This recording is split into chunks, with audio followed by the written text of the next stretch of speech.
Crime होता है तो पुलिस कंप्लेन होती है, इन्वेस्टिगेशन के बाद क्रिमिनल को अरेस्ट किया जाता है और कोर्ट में उसे उसके किए की सजा मिलती है। लेकिन बहुत बार इंसाफ मिलना इतना आसान नहीं होता।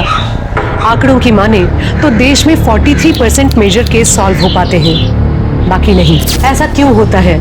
कई बार क्रिमिनल इतना शातिर होता है कि पुलिस उस तक पहुंच नहीं पाती।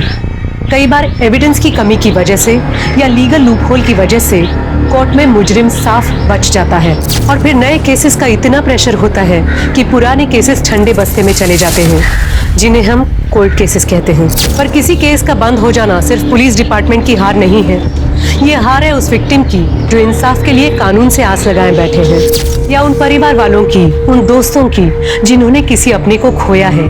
और इसलिए हर बार जब कोई कोर्ट केस खुलता है या सॉल्व होता है तो ये सबके लिए एक दोहरी जीत जैसा होता है। इसी तरह के केसेस आपके सामने लाएंगे जिन्हें सॉल्व करना पुलिस के लिए एक चैलेंज था। तो आइए शुरू करते हैं उन अनदेखी, अनसुनी और बेहद ही चैलेंजिंग कहानियों का सिलसिला।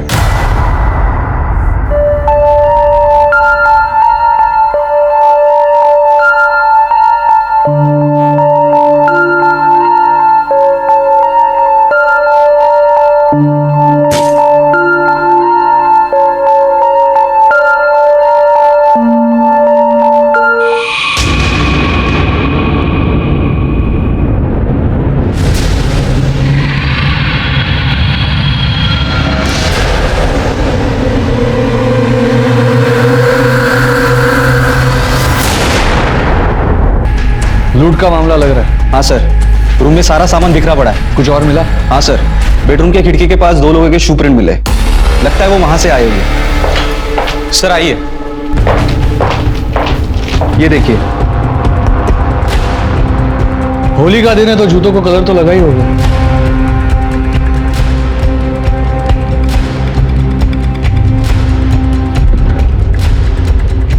पर गम्मत बगा, फिंगरप्रिंट्स नहीं है। यहाँ फुटप्रिंट्स मिटाने की कोशिश तो की है इन लोगों ने, लेकिन यहाँ पर मिटाने से रह गए। ये जो भी थे ना, वो काफी शातिर लोग थे। ग्लव्स पहनकर आए होंगे और प्रिंट्स मिटा दिए। मुझे ऐसा लगा होगा कि घर खाली है, सब लोग होली खेलने गए होंगे, लेकिन मुक्ति घर पे मिल गए। शायद इसीलिए आसपास के लोगों से कुछ पूछा, किसी ने कुछ देखा हो तो? सर आज होली है, किसी को किसी का चेहरा कैसे याद रहेगा। लेकिन पूछना तो पड़ेगा। एक काम करो, लाश को पोस्टमार्टम के लिए भेजो, देखो कुछ मिलता है तो। हिस्ट्री शीटर्स को उठाओ। लाश को सबसे पहले किसने देखा? उसके हस्बैंड सतीश ने, वो बाहर ही है। सर, ये डाइनिंग टेबल के नीचे मोबाइल मिला। लगता है इसी का होगा, मरते वक्त गिर गया होगा। देखो किसी का कॉल या मैसेज आया होगा तो। और हाँ, फिंगरप्रिंट्स भी चेक करा लो। यस।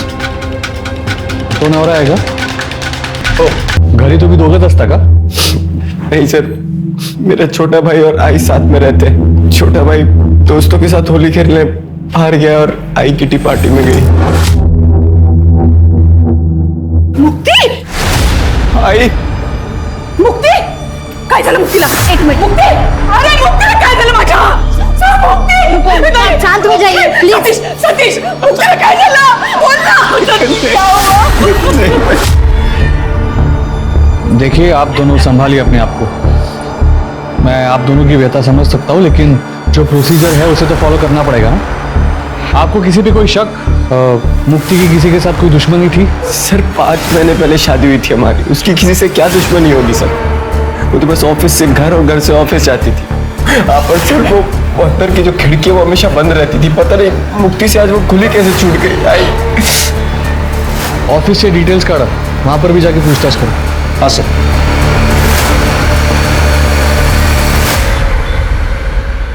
सर, हे बघा, मुक्ति के फोन में मैसेज।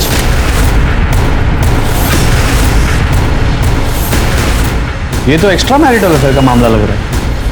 अरे एक काम कर, या वेट की इंफॉर्मेशन काढ, हाँ, और फिर उठा उसको। ठीक है। जी सर, वेद मुक्ति का जूनियर है और 2 दिन पहले मैंने ऑफिस के बाहर उन दोनों को झगड़ते हुए भी देखा था। तब से वो ऑफिस नहीं आया है। अब कहाँ मिलेगा ये वेद? वेद शर्मा। सर, आप लोग यहाँ क्या कर रहे हैं? हम तुम्हें मुक्ति कदम के मर्डर के जुर्म में अरेस्ट करने आए। सर, मैंने कुछ नहीं किया है। अरे मैं अरे मेरे पास कुछ भी नहीं है सर। देखो सर, मेरी बात तो सुनिए।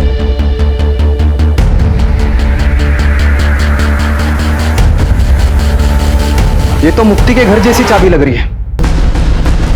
पकड़ा ला। सर मेरी बात, सर प्लीज, सर मेरी बात तो सुने सर।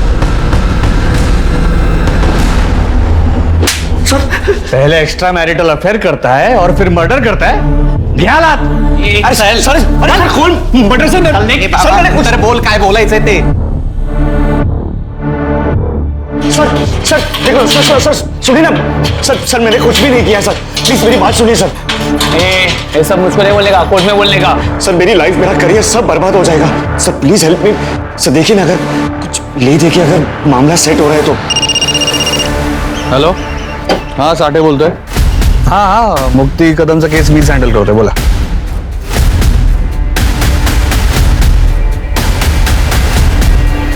हो जाएगा रफा दफा, लेकिन उसके पैसे लगेंगे। क्या इंस्पेक्टर साठे ने वेद को बचाया था या बात कुछ और थी?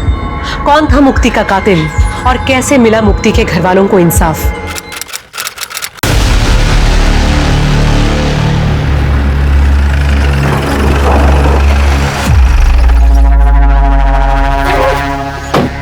नमस्ते सर।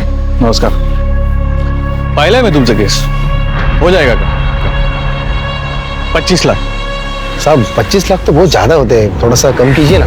ये केस बंद करवाने आया हो या सब्जी खरीदने को? मेरे से मोल भाव करेगा तू? नहीं साहब, 25 लाख पे डन कर दे, लेकिन केस क्लोज तो होगा ना सर? 1 हफ्ते में, लेकिन पहले पैसे। हाँ पैसे है ना साहब, अभी लाता हूँ।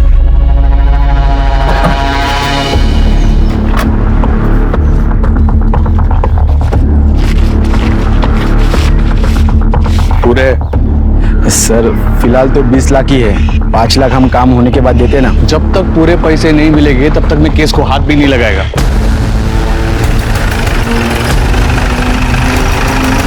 आगे से हाथ लगा भी नहीं पाओगे। एंटी करप्शन डिपार्टमेंट चला, तुझा खेळ संपला मित्रा। सर एक मिनट दादा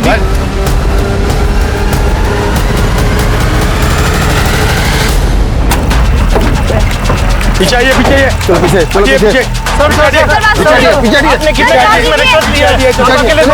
कोई और था सर, आपके वजह से कितने मासूम लोगों को जेल जाना पड़ा सर। जवाब दीजिए सर, सब बिना बताए जा नहीं सकते सर आप बोलिए सर, जवाब। पुणे के सीनियर कॉप मुकुल साठे को एंटी करप्शन ब्यूरो ने रिश्वत लेने के चार्जेस में अरेस्ट किया है। अब देखना ये है कि इस करप्शन की वजह से मुकुल साठे ने अपने कितने केसेस की बलि चढ़ाई थी। पुलिस डिपार्टमेंट की इज्जत का भी नहीं सोचते ये लोग। मैम मैंने तो यहाँ तक सुना है कि ये साठे का केस अलग अलग पुलिस स्टेशन में दिया जा रहा है रिव्यू के लिए। दिया जा नहीं रहा है, दिया गया है। उसके सॉल्व्ड अनसॉल्व्ड हर केस को हमें दोबारा देखना होगा। बहुत तगड़ा ब्राइब का केस है साठे के अगेंस्ट। कुछ केसेस हमारे भी पुलिस स्टेशन में आने वाले हैं। चला लगा कामाला।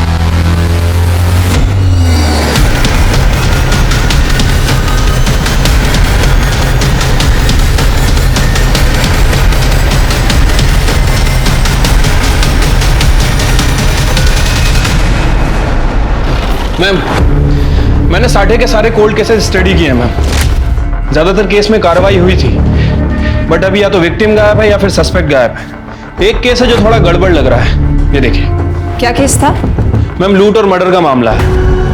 विक्टिम मुक्ति कदम की शादी सतीश कदम से हुई थी सितंबर 2009।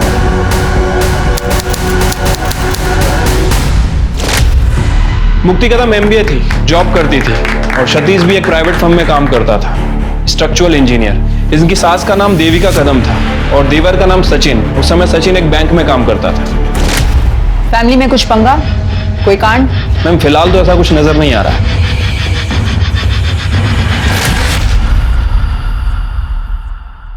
अरे वाह, झाले का कांदे पोहे। मैं मेथी साफ करके देती हूँ फट से। आई फ्रिज बंद करो। नहीं नहीं नहीं, क्या मैम आप किचन से बाहर जाओ। अरे आपके कल पैर में दर्द था ना? अरे वो तो कल था ना, अभी मैं बिल्कुल ठीक हूँ। तो आई आज काम करके फिर से पाँव में दर्द कराना है क्या? कुछ नहीं होता, अकेले कितना काम करोगी? नहीं नहीं वो आई दे दो, मैं करती हूँ, कुछ नहीं होता, दे दो। अरे मुक्ति मुझे उठाया क्यों नहीं? मैं हेल्प कर देता। अरे तुम रात को देर तक काम कर रहे थे ना, और सारा काम हो ही गया, बस मशीन में कपड़े लगाना बाकी है। अरे मशीन लगा दी है मैंने। शकु मौसी, वो आप कपड़े सुखा देना, आइला बरन आई, वो आराम कर रही है। हो करते नहीं। सचू, नाश्ता रेडी है। हेलो वहीनी। बैठो ना। गुड मॉर्निंग दादा। Good morning. आजा बैठ। क्या बात है। अरे वाह। मुक्ति लौकर 1 घंटे में मीटिंग है मेरी। हाँ। दादा आराम से टेस्ट लेके खाना। वहीनी, कटलेट बहुत अच्छा बना है। लंच में भी मैं यही लेके जाऊंगा। हाँ लेकर जाना, लेकिन 2 छोड़ देना सकू मौसी के लिए। हो बाबा, अब मुक्ति ने खाना बनाया तो टेस्टी ही होगा। इसके हाथ में बहुत स्वाद है। मैं भी लेकर जाऊंगी। चलो। आई काही काम असेल तर तू करू नको, सकू मावशीला सांग। हो, यो. चल काळजी घे। बाय। चल बाय दादा। बाय आई। Bye bye. मैम फाइल में अड़ोसी पड़ोसी और मेट्स के स्टेटमेंट्स हैं। मैम सबका यही कहना है कि मुक्ति काफी अच्छी लड़की थी, सबका ख्याल रखती थी। 6 मार्च के दिन होली का दिन था और उस दिन मुक्ति घर में अकेली थी और सास, पति और देवर ये होली खेलने घर से बाहर गए हुए थे। मुक्ति नहीं गई। अरे वहीनी, क्या आप अभी तक तैयार नहीं हुई? अरे अभी होली खेलने जाना है ना। नहीं सच्चू, बचपन में होली खेलते टाइम मेरा बहुत बुरा एक्सीडेंट हुआ था। कैसे मेरी आंख बची मुझे ही पता है। मुझे होली खेलने से बहुत डर लगता है। तुम लोग जाओ ना। वहीनी प्लीज चलिए ना, बहुत मजा आएगा। और देवर और भाभी तो होली खेलते हैं ना, और हमारी पहली होली है। दादा आप प्लीज समझाइए ना, प्लीज प्लीज प्लीज। क्यों परेशान कर रहा है? मन नहीं है तो? दादा आप भी वहीनी का साथ दे रहे हो आप। अरे अच्छा, इसको थोड़ा सा कलर लगा दो। थोड़ा सा। थोड़ा। हाँ ये लीजिए। Thank you. खुश। मैं भी थोड़ा सा लगाऊं? हाँ। अच्छा भाभी नमस्कार कर दो। सुखी रहा। दादा मैं बाइक निकालता हूँ, आ जाना। बाय। तो हैप्पी होली। हैप्पी होली। आता हूँ। लंच तक आ जाना, मैं पूरन पोली बना रही हूँ। तुमको तो जाते ही नहीं हो। ओके। मुक्ति, मुक्ति, तुम मेरे साथ किटी में चलो। वहां पे ऐसे रफ होली नहीं खेलते, बड़ा मजा आएगा। चलो ना। नहीं आई, होली वाले दिन तो मुझे बाहर निकलने से ही डर लगता है। अरे हाँ जाओ ना, एंजॉय करना। ठीक है, ध्यान रखना। ठीक है, बाय बाय। चलो मैं भी आता हूँ। Okay bye.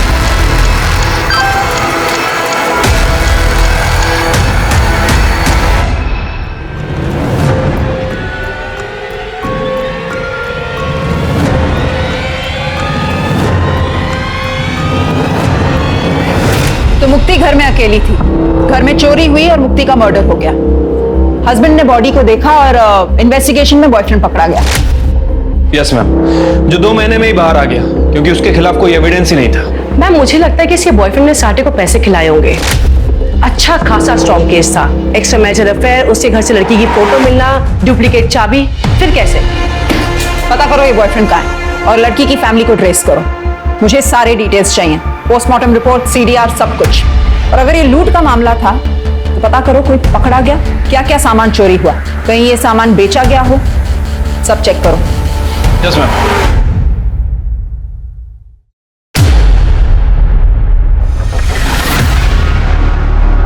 मैडम मुक्ति कदम के पेरेंट्स आए हैं।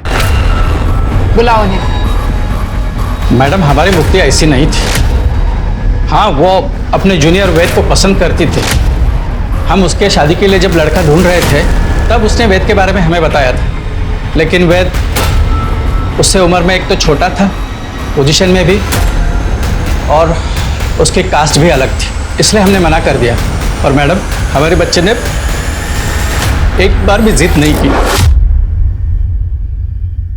हो सकता है शादी के बाद मुक्ति उसे भूल ना पाई हो।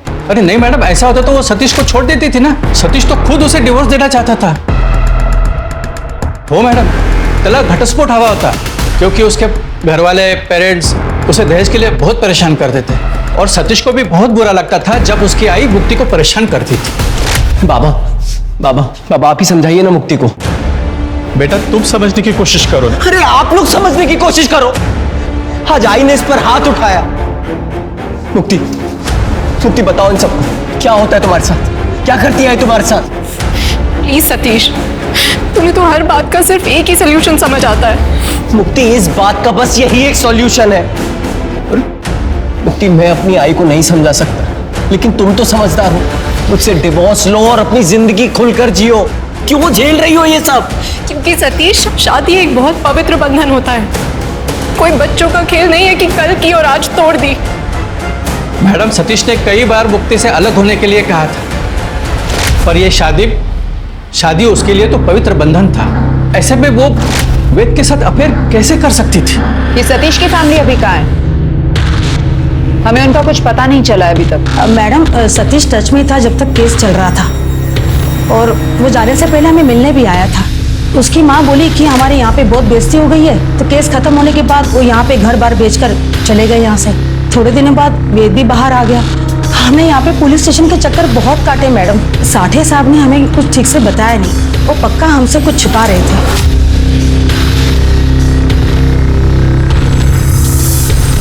इस साठे ने कैसे घुमाया बेचारे माँ बाप को। चिरके, वो साठे का पीएसआई कौन था उस वक्त? मोहिते। मोहिते, उसके बारे में पता लगाना होगा, वो बहुत कुछ बता सकता है हमको। करडे, इकड़े आ। वो मुक्ति कदम का केस फाइल है ना, वो लेकर आ। ओके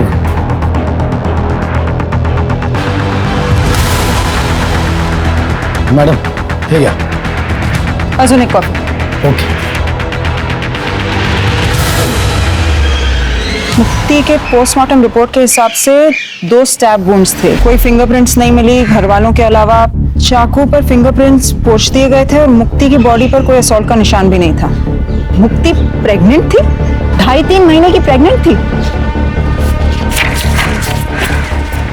तो डीएनए रिपोर्ट भी नहीं है इसमें। वो साठे ने ऑर्डर ही नहीं दिए होंगे डीएनए टेस्टिंग के। काय हलकट मानुस होता तो साठे। मुक्ति का केस ये बोल के बंद कर दिया कि एक्स्ट्रा मैरिटल अफेयर था, बच्चे का डीएनए भी नहीं किया।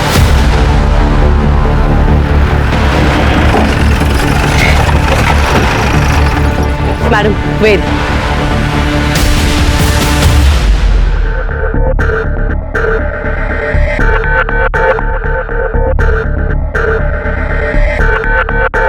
Yes ma'am.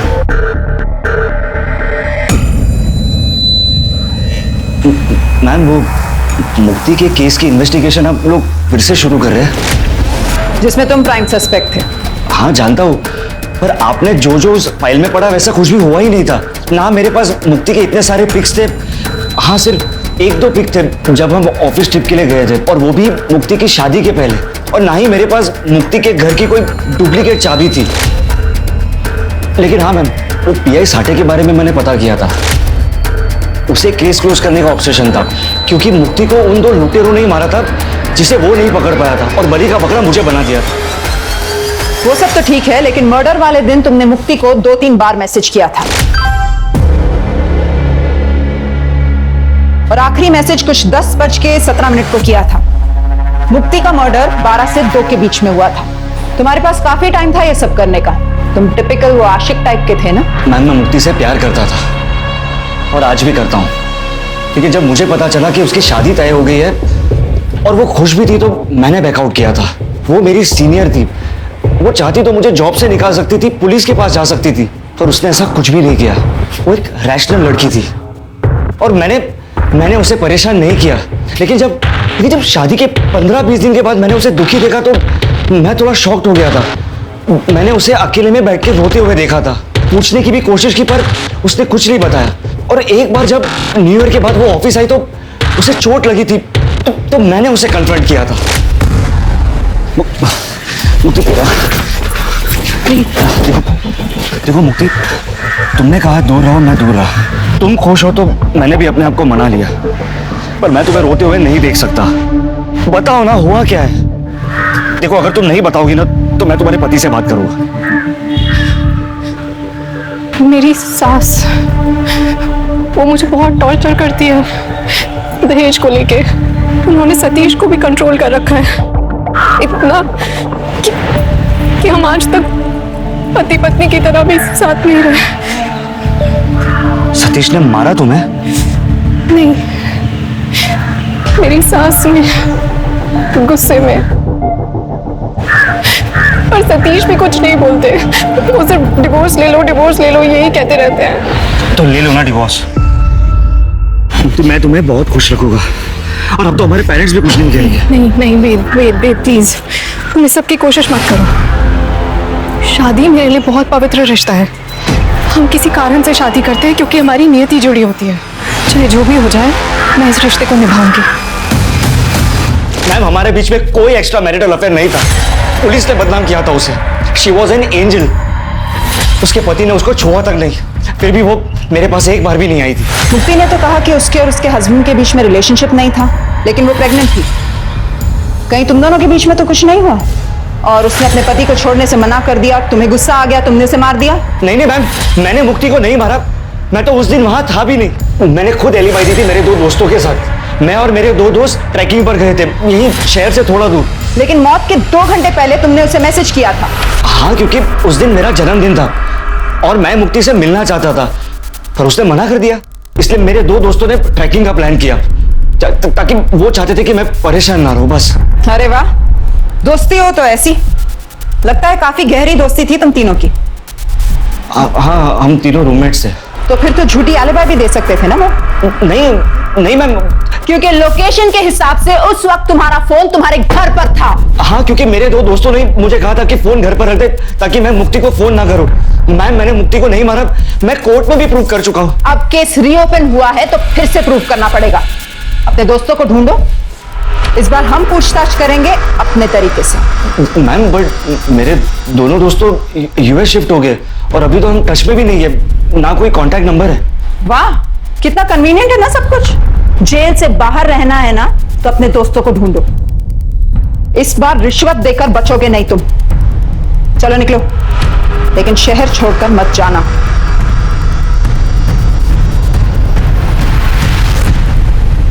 शिरके, इस पर नजर रखो। इसका सब कुछ ना बहुत ही ज्यादा कोइंसिडेंस है। उस दिन होली का दिन था, सबके चेहरों पर रंग लगे हुए होंगे। हो सकता है इसने और इसके दोस्तों ने मुक्ति का मर्डर किया हो और फिर लूटपाट से कवर अप कर दिया हो। इसकी एलिबाई फिर से चेक करो। लुटेरों का कुछ पता चला? मैम, खबरियों को काम पे लगा दिया है, लेकिन मैम 5 साल पुराना केस है, बहुत मुश्किल होगा। पता है, आसान नहीं होगा, पर हमें सॉल्व करना पड़ेगा। यही हमारा काम है। एक काम करो, इस शहर का मैप लाओ। 5 सालों में जितने भी ज्वेलर्स की दुकान बंद हो चुके हों, सबको ट्रैक करो और ट्रेस करो। मैम, मैंने साटे के PSI मोहिते को ट्रैक कर लिया है। वो आजकल अमरावती में पोस्टेड है, कल तक आ जाएगा। Good, very good. एक काम करो, तुम मुक्ति के ससुराल जाओ, वहां से इंफॉर्मेशन निकालो। इस केस को ये समझ के डील करो कि इसकी हर एक इंफॉर्मेशन मैनिपुलेटेड है। Yes, okay ma'am. पुलिस के हिसाब से वेद शर्मा, जो कि मुक्ति कदम केस का प्राइम सस्पेक्ट था, उसने इंस्पेक्टर साठे को केस क्लोज करने के लिए रिश्वत दी थी। लेकिन वेद से मिलने के बाद पुलिस को कई ऐसी बातें पता चली जो इंस्पेक्टर साठे की रिपोर्ट से मैच नहीं करती थी। लेकिन जो सबसे बड़ी चौंकाने वाली बात थी, वो थी मुक्ति की प्रेगनेंसी। एक्स्ट्रा मैरिटल केस होने के बावजूद इंस्पेक्टर साठे ने बच्चे का DNA टेस्ट नहीं कराया था और वेद के हिसाब से ये बच्चा ना वेद का था और ना ही सतीश का। पर 5 साल बाद किसी भी बात को क्रॉस चेक करना या साबित करना बहुत मुश्किल था, क्योंकि ना तो अब क्राइम सीन था, ना कोई DNA एविडेंस, ना विटनेस जिससे पता चल सके कि वो बच्चा किसका था। ये केस जितना सीधा और सरल लग रहा था, ये उतना ही पेचीदा हो गया था। सवाल ये था कि क्या मुक्ति को कभी इंसाफ मिलेगा? यहाँ एक दुकान थी, 3 साल पहले बंद हो गई। सर 5 साल पहले के बेचे हुए गहने कैसे याद रहेंगे? सब गहने एक ही जैसे तो होते हैं।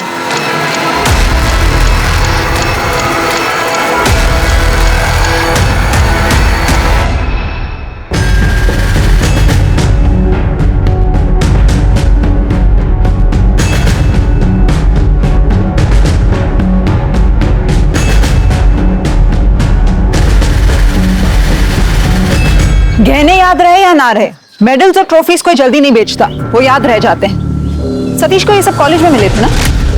हाँ मैम, और कुछ लोकल स्पोर्ट्स इवेंट में भी। इन सब का कहीं ना कहीं तो रिकॉर्ड भी होगा ना? मेडल्स और ट्रॉफीज पर तो नाम भी लिखा हुआ है। देखो वो कहीं बेचा गया हो या नहीं। मैम, मैंने सतीश के नेबर्स से पता किया, वो लोग इगतपुरी शिफ्ट हो गए हैं। देखो बैंक अकाउंट ट्रांसफर हुआ होगा, एड्रेस निकालो वहां से। एक काम करो तृप्ति, तुम वहां चली जाओ, महाडिक को साथ लेकर जाओ, जाकर ढूंढो कुछ डिटेल्स मिलती हैं कि नहीं, लेकिन संभल के। सतीश और उसकी फैमिली को ये नहीं पता चलना चाहिए कि तुम कौन हो या पुलिस ये केस रीओपन कर रही है। Okay ma'am.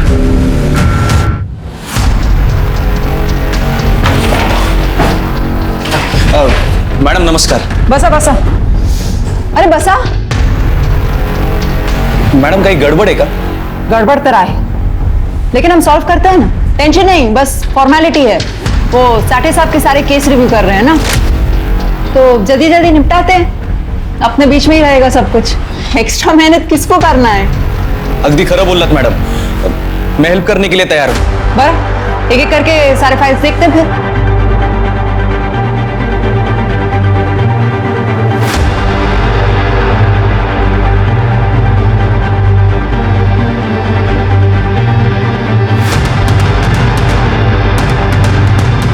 मुक्ति कदम,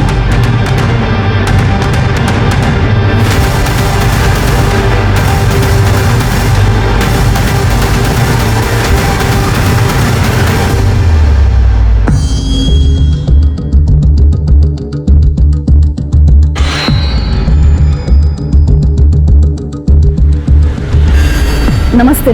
नमस्ते। आप लोग नए हो क्या यहाँ पे? हो आंटी, हम बस यही पीछे के एरिया में घर ढूंढ रहे थे। वो जो बंगलो खाली पड़ा है? जी हाँ, जी हाँ। अरे वाह, खूब मस्त। अच्छा हो गया आप लोग आ गए, नहीं काफी टाइम से बंद पड़ा था ना, मैं भी बोर हो गई थी। यहाँ पे बात करने के लिए कोई है ही नहीं। आंटी, ये मेरी मम्मा है। अच्छा जी, नमस्ते जी। जी नमस्ते। अभी यहाँ तक आप आ गए हो तो फिर चलिए ना, मैं आपके लिए चाय बनाती हूँ। हाँ जी, आइए। चले मम्मा, आइए ना, आइए।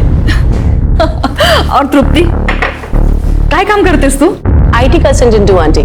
पहले मुंबई में जॉब करती थी, आजकल घर से ही काम करती हूँ। तो सोचा किसी अच्छी जगह पे घर ले लूं, जहाँ पे हवा पानी अच्छा हो। बिल्कुल सही जगह पे आए हैं आप लोग। पता है, यहाँ पे सब कुछ अच्छा है, सब कुछ अच्छा नहीं। अभी 4 साल हो गए ना मुझे यहाँ रह के। बाहर निकलो ना, सब सामान मिल जाता है। आप यहाँ पे अकेले रहते हो? मेरा मतलब मुझे काम के लिए कभी कभी मुंबई जाना पड़ता है, तो आई को इधर छोड़ना अकेले थोड़ा। अरे कोई परेशानी नहीं है यहाँ पे, मेरा बेटा है, इंदौर में रहता है। आपका एक ही बेटा है? मेरा मतलब है मेरी भी एक ही बेटी है ना। हाँ, मेरा भी एक ही बेटा है। मैंने बताया ना, इंदौर में रहता है, सचिन नाम है उसका। अच्छा, बहुत बड़े बैंक में काम करता है। हाँ, मैं भी उसी के साथ रहती थी इंदौर में, लेकिन वो फ्लैट सिस्टम वगैरह वो मुझे बिल्कुल पसंद नहीं। ये अपना अच्छा है, सब खुला खुला।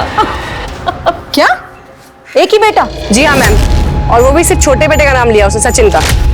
तृप्ति तुम वहीं रुक जाओ, वो घर ले लो भाड़े पे और इन्फॉर्मेशन निकालो, देखो और क्या मिल सकता है तुम्हें। वो देवकी का नंबर उसे ट्रेस पे डालो, देखो शायद वो अपने दूसरे बेटे से बात करती हो। Okay ma'am. तुमने हमें फोन किया था इन मेडल्स के बारे में? जी सर, ये मेडल मैंने खरीदे थे। मैं ज्वेलर हूँ, पुराना सोना खरीदता हूँ। मेरे पापा की ज्वेलर की दुकान थी, तब मैं कॉलेज में था।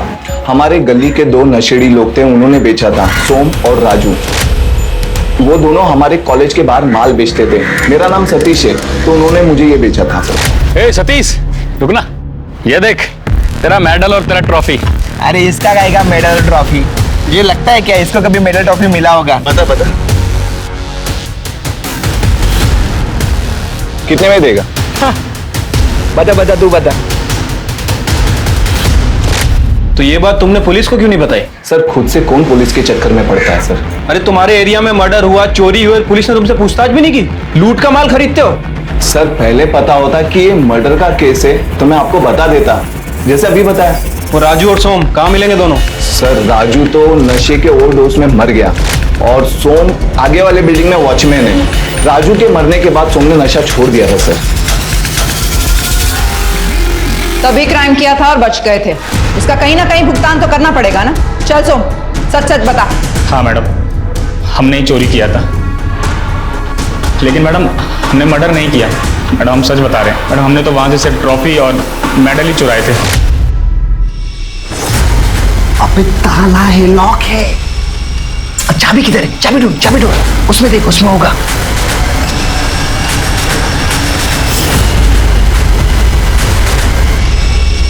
अरे ट्रॉफी है ना, इससे हो जाएगा अपना काम। हाँ यार, सुट्टे का पैसा निकल जाएगा।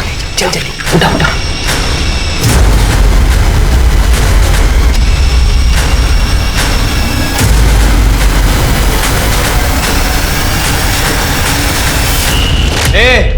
झूठ मत बोल, समझा? 5 साल पहले सतीश ने गवाही दी थी, उसके घर की विंडो हमेशा बंद रहती थी, समझा? हाँ साहब, तो रहती होगी ना साहब, लेकिन साहब हम लोगों ने देखा था वहां की काम वाली बाई को कांच साफ करते हुए।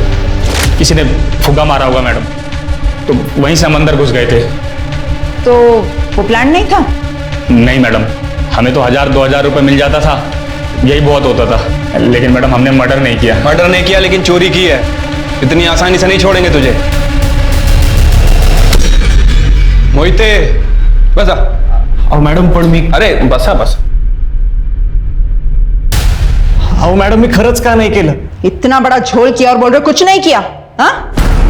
वो चोर जिसने ये सब बताया ना, उसने मर्डर से साफ मना कर दिया है। मैम चोर तो झूठी बोलेंगे ना। हाँ, वो चोर जिसे हमने 5 साल के बाद पकड़ लिया और तुम लोग पकड़ नहीं पाए। क्यों? क्योंकि तुम लोगों ने काम ही नहीं किया था। वो ज्वेलर ने भी बोला कि कोई चोरी की पूछताछ नहीं की गई थी। मैडम उस केस के आयो तो साटे साहब थे, वो जैसे बोलते थे वैसे हमें करना पड़ता। बल्कि हम भी शौक थे जब वेद को अरेस्ट किया। क्या? वेद के अरेस्ट से क्या दिक्कत थी? मतलब वेद के घर में चाबी कहां से और कैसे मिली कुछ पता नहीं, पर कोर्ट में एविडेंस के लिए वो चाबी वहां पे प्रेजेंट की गई और जब वेद की अलाबाई निकली तब उस केस को कोल्ड केस में डाल दिया 2 महीने में। शिरके, वेद की अलाबाई क्रॉस चेक की? हाँ मैम, मेरी वेद से बात भी हुई है। उसने अपने यूएस वाले फ्रेंड का पता कर लिया है। उसके पास ट्रैकिंग के कुछ फोटोज भी हैं, वो भेजने वाला है। नहीं मोहिते, चल सच सच बता, तेरे हिसाब से ये किसने किया है? मैम उस वक्त वहां पे सिर्फ सतीश ही था, ना ही उसका भाई ना उसकी माँ थी। मुझे तो लगता है ये खून उन चोरों ने किया है, नहीं तो खुद सतीश ने। इसका मतलब जो कुछ हुआ सतीश को जरूर पता होगा। मैम हो सकता है कि सतीश को ये बात पता चल गई हो कि मुक्ति वेद के बच्चे की माँ बनने वाली हो, इसीलिए सतीश ने मुक्ति को अपने रास्ते से हटा दिया। नहीं शिरके, सतीश तो खुद मुक्ति को डिवोर्स देना चाहता था। उसके लिए इससे बेहतर क्या होता? सतीश मुक्ति को जिंदा रखता और उसे डिवोर्स दे देता। नहीं हो सकता है मैम, लेकिन एक पॉसिबिलिटी ये भी हो सकती है कि सतीश को मुक्ति से प्यार हो गया हो। मतलब वो उसे डिवोर्स देगा कहना अलग है, लेकिन वाकई में डिवोर्स देना ये थोड़ा अलग हो जाता है। ये सब वो डीएनए रिपोर्ट नहीं होने की वजह से। डीएनए टेस्ट क्यों नहीं करवाया? उसी वक्त पता चल जाता बच्चे का बाप कौन है। हाँ मैडम, साठे साहेब कभी कोणाचा ऐकायचं का? उन्होंने नहीं बोला इसलिए नहीं किया, और वैसे भी आयो वही थे। चुप! आयो वही थे और तुम सब दूध के धुले हुए हो। जब कद्दू कटता है ना तो सब में बटता है, यहाँ सबको पता है। नहीं मैडम, साठे साहब कुछ बातें अपने अपने तक ही रखते थे। हाँ, और तुम लोग कुछ नहीं बोलते थे क्योंकि वो तुम्हारा हिसाब साफ रखते थे, इसलिए तुम लोग कुछ नहीं बोलते थे। बेकार सरकत चाल रही होती का तुमची? शिरके, सतीश का पता लगाओ। इन सारे सवालों का जवाब वो जरूर जानता होगा। उसे पता होगा कि बच्चे का बाप कौन था। Yes ma'am.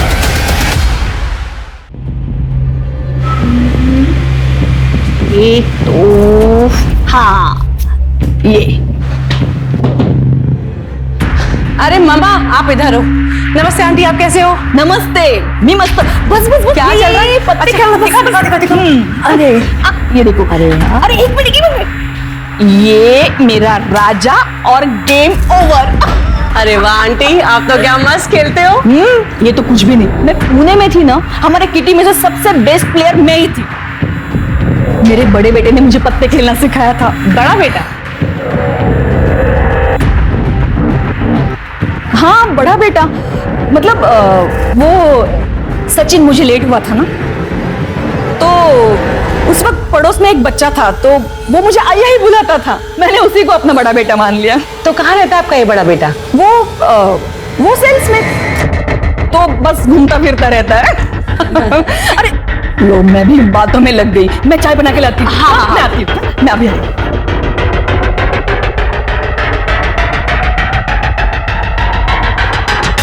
मैम मुझे लगता है कि देवकी को पता है कि सतीश कहाँ है।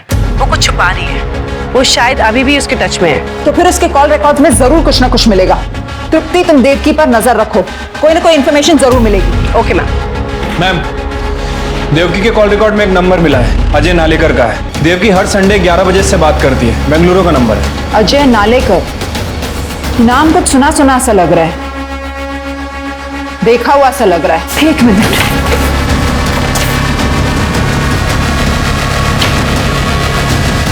अजय नालेकर सतीश के कॉलेज में उसका टेनिस पार्टनर था। ये कॉलेज की तरफ से दोनों खेलते थे।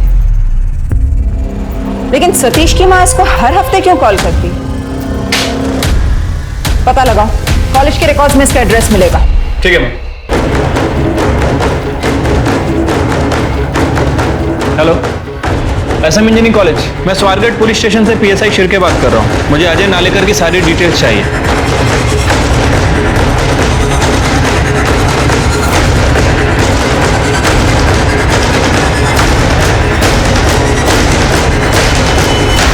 हाँ, सीनियर थे मेरे सतीश दादा, और मैं जानता हूँ उनके केस के बारे में भी। अच्छा, तुम सतीश से टच में हो या उसकी फैमिली के किसी मेंबर से या फिर उसकी माँ से? नहीं, सतीश दादा के किसी भी फैमिली मेंबर से मेरी कोई बात नहीं हुई। उनसे मेरी लास्ट टाइम बात हुई थी जब वो एक नई MNC कंपनी ज्वाइन कर रहे थे, और उसी कंपनी में एक वैकेंसी मेरे लिए भी थी। मैंने सारे डॉक्यूमेंट दिए थे दादा को, लेकिन फिर उनका कोई कॉल नहीं आया और मेरे मैसेजेस का कोई रिप्लाई नहीं आया। मैंने बाद में कई बार ट्राई किया तो उनका फ़ोन बंद आया। तो मुझे लगा कि इस नंबर को पहचानते हो? ये नंबर तुम्हारे नाम पर रजिस्टर्ड है बेंगलोर में। नहीं, मैं तो कभी बेंगलोर गया भी नहीं हूँ। अच्छा, ये सतीश के बारे में और कुछ बता सकते हो? स्टडीज और स्पोर्ट में दोनों में सही थे दादा, एकदम हीरो थे हम जूनियर्स के, और कॉलेज की सबसे हॉट लड़की उनकी गर्लफ्रेंड थी। क्या नाम था उसका? अलीशा रुइया। अलीशा रुइया?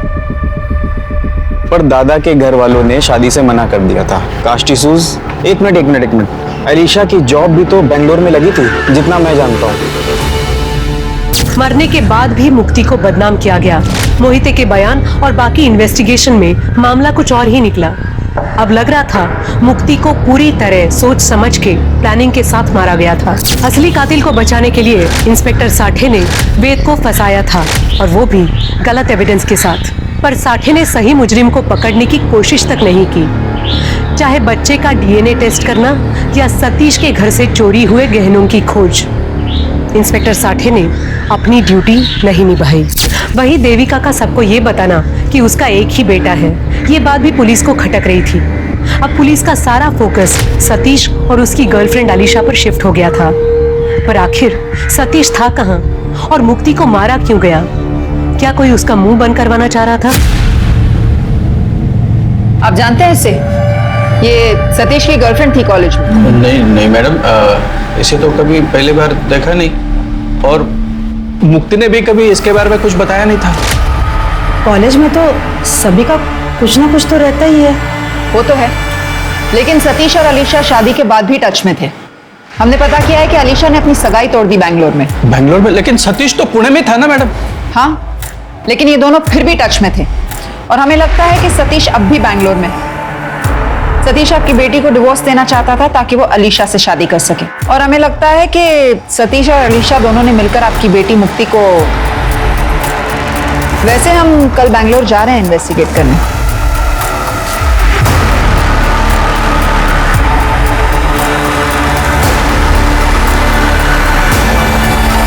हमें अजय के मोबाइल से तो यही एड्रेस मिला है। ये पक्का सतीश और अलीशा का ही घर होगा।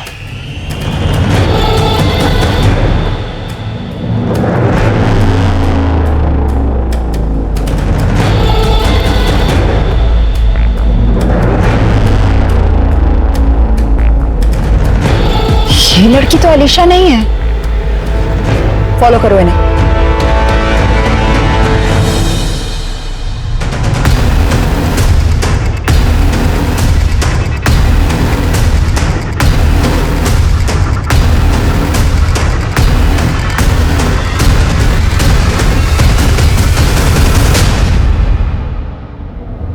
जी, आप लोग? हम आपके नए क्लाइंट्स हैं। वो आपसे कुछ बिल्डिंग की डिजाइन्स डिस्कस करने आए थे। पर आप लोगों का अपॉइंटमेंट था क्या? वो एनीवेज, आई थिंक मिस कर दिया होगा। I am sorry, please have a seat. That's all right. By the way, I am Vandana. Oh, hi Vandana. So Satish ji, how are you? I am fine. चला, पुणे जाने का टाइम आ गया है। आप लोग?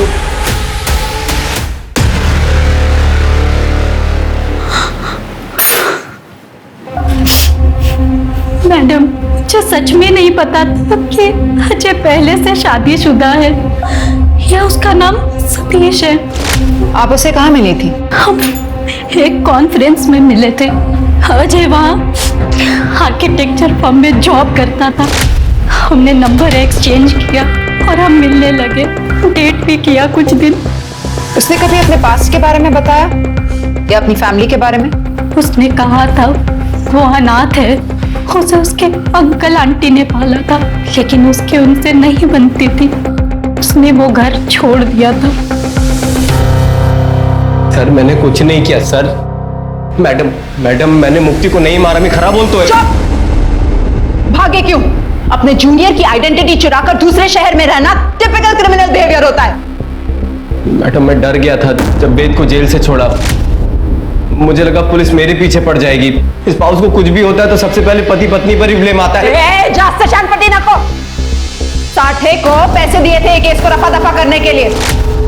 वेद की एलिबाई भी मिल गई है, वो इस शहर में नहीं था। बचे तुम और तुम्हारी गर्लफ्रेंड अलीशा, तुम दोनों ने मुक्ति को मारा, लेकिन शादी माया से की। क्यों? मैडम अलीशा को तो मैंने मुक्ति के मर्डर के बाद प्रपोज किया था शादी के लिए मैडम, पर वो डर गई थी और उसे लग रहा था कि मैंने ही मुक्ति को मारा है। Alisha you know I love you. अब हम दोनों एक हो सकते हैं, मुक्ति अब हमारे बीच नहीं रही। व्हाट? कहीं तुम्ही तो मुक्ति का मर्डर नहीं कर दिया? नो अलीशा, ट्रस्ट मी, मैंने कुछ नहीं किया। उसके बॉयफ्रेंड वेद ने उसको मारा है, प्लीज ट्रस्ट मी। अगर मुक्ति को एक्स्ट्रा मैरिटल अफेयर रखना होता तो वो तुम्हारे डाइवोर्स का ऑफर एक्सेप्ट कर लेती। मुझे ऐसा लगता है कि मुक्ति को तुमने ही मारा है। नो अलीशा, लीव, निकलो यहाँ से।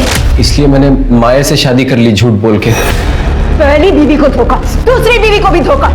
इसको इतना मारो ना कि ये सारा कन्फेस कर दे। नहीं मैडम, सर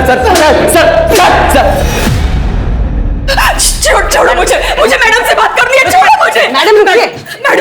मैडम सतीश ने कुछ नहीं किया। मैडम मुक्ति को मैंने मारा है। मैडम हम समझ सकते हैं आप अपने बेटे को बचाना चाहती हैं, लेकिन कानून इस तरह काम नहीं करता। आप समझ नहीं रही है मैडम, मैंने अपने बच्चों को बचाने के लिए मुक्ति को मारा था उस वक्त भी, और आज भी सतीश को बचाने में यहाँ आई हूँ। गलती तो मेरी ही है। सतीश की जबरदस्ती शादी करवाई थी मैंने, वो मुक्ति से खुश नहीं था और सचिन ने उससे का फायदा उठाया। सचिन तुम अंदर क्यों हो? अरे भाभी रिलैक्स ओके। आई किटी पार्टी में गई है और दादा टूर पे है, और तुमने भी ऑफ लिया ये मुझे मालूम पड़ा है, तो इतना अच्छा मौका मैं हाथ से कैसे जाने देता? सचिन छोड़ मुझे। अरे भाभी आप टेंशन क्यों ले रही है? अब दादा आपको हाथ नहीं लगाते तो कम से कम मुझे तो हाथ लगाने दो। अब उन्होंने परमिशन दे दी है ना। तुम्हारी दादा ने तुम्हें परमिशन दी होगी, लेकिन मैंने परमिशन नहीं दी।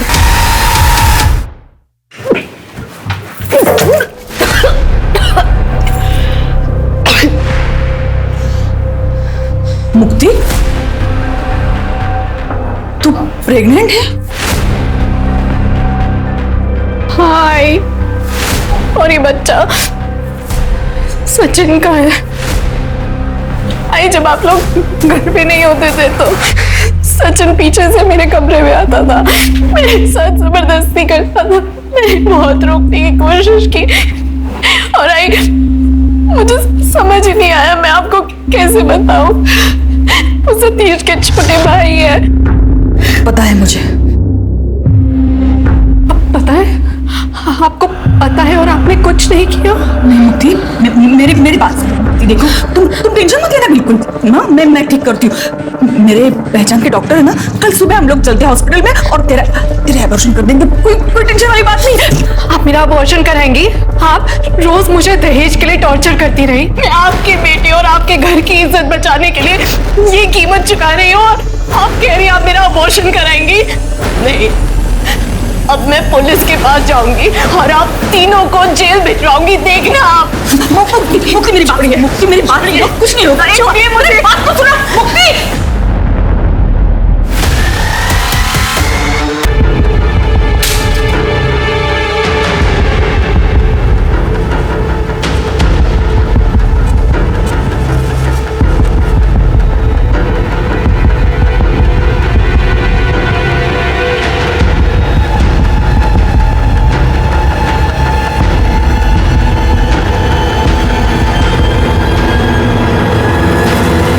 मैं उसे नहीं मारती तो वो हम तीनों को जेल भेज देती। आपने अपने बेटों को सब सच बताया? मैं सतीश बोलने होते, जो कुछ भी हुआ ना उसमें किसी का कोई दोष नहीं है। वो साठे के वो सारे गहने मैंने रिश्वत में दिए थे केस बंद करने के लिए। शिरके, उस सचिन को भी अरेस्ट करो इंदौर से। उस पर रेप के चार्जेस लगाओ और सतीश पर सॉलिसिटेशन और बीवी को सेक्सुअली एक्सप्लॉइट करने के चार्जेस, और इन पर मर्डर के। अब तीनों जेल में घर घर खेलना।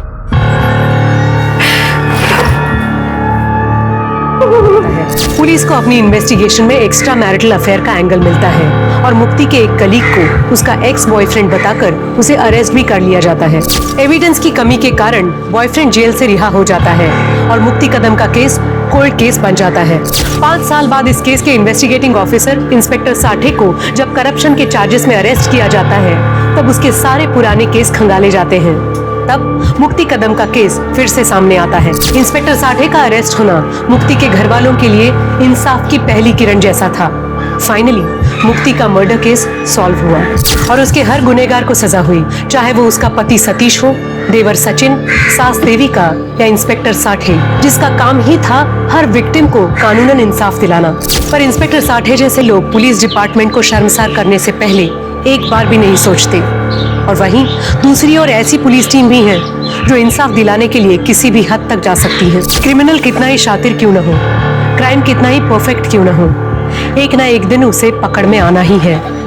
तो उम्मीद मत छोड़िए, देर से ही सही इंसाफ जरूर मिलता है। कोर्ट ऑफ लॉ पर भरोसा रखिए। केस चाहे कोल्ड हो जाए, पर आज नहीं तो कल हर मुजरिम को अपने किए की सजा जरूर मिलेगी। अब मैं सोनाली कुलकर्णी आपसे विदा लेती हूँ। कल फिर मिलेंगे क्राइम पेट्रोल सतर्क जस्टिस रीलोडेड में। तब तक सतर्क रहें, सुरक्षित रहें और अपने घर वालों का ख्याल रखें। जय हिंद। एक 2 मुंह वाला राक्षस था। पाताल लोक में तबाही मचाने के बाद वो भूलोक में आया। भूलोक में उसने एक लाल परी को देखा। लाल परी अपने माँ बाप की इकलौती लाडली थी। वो राक्षस लाल परी की सुंदरता पर मोहित हो गया और उसे जबरदस्ती अपने साथ ले गया और कैद कर लिया। लाल परी सबसे मदद की गुहार करती थी, लेकिन लाल परी की मदद कौन करता? नमस्कार, मैं सोनाली कुलकर्णी क्राइम पेट्रोल सतर्क के इस नए अध्याय में आपका स्वागत करती हूँ। असल जिंदगी में टाइम लैप्स नहीं होते। दर्द का हर एक पल तिल तिल कर जीना पड़ता है और ये कहानी तिल तिल मरती उन जिंदगियों की है जिनके साथ हुए अन्याय का सफर ही इतना लंबा था कि सोचना मुश्किल था उनके न्याय का सफर कब शुरू होगा। 7 साल से यही सुन रही हूँ, मिलेगा तो बता देंगे, मिलेगा तो बता देंगे। कब मिलेगा मेरा पोता मेरे मरने के बाद? ये केस तब अस्तित्व में भी नहीं था जब 10 वर्षीय डिम्पी और चिंटू अपनी शरारतों का एक पंचतंत्र सा लिख रहे थे। शर्त लगा सकता हूँ, ऐसा तू नहीं कर सकती। करके दिखा दिया तो। दुनियादारी की उलझनों से आजाद उन बच्चों की आंखों में उमड़ते उत्साह के बादल कब चक्रवर्ती तूफानों में बदल गए पता भी नहीं चला। किसी को भनक ही नहीं हुई और ऐसी बिजलियां कौंधी जिसने विचलित कर देने वाली दास्तां लिख डाली। और ये केस इंडियन क्राइम हिस्ट्री का rarest of the rare case में से एक कहलाया गया।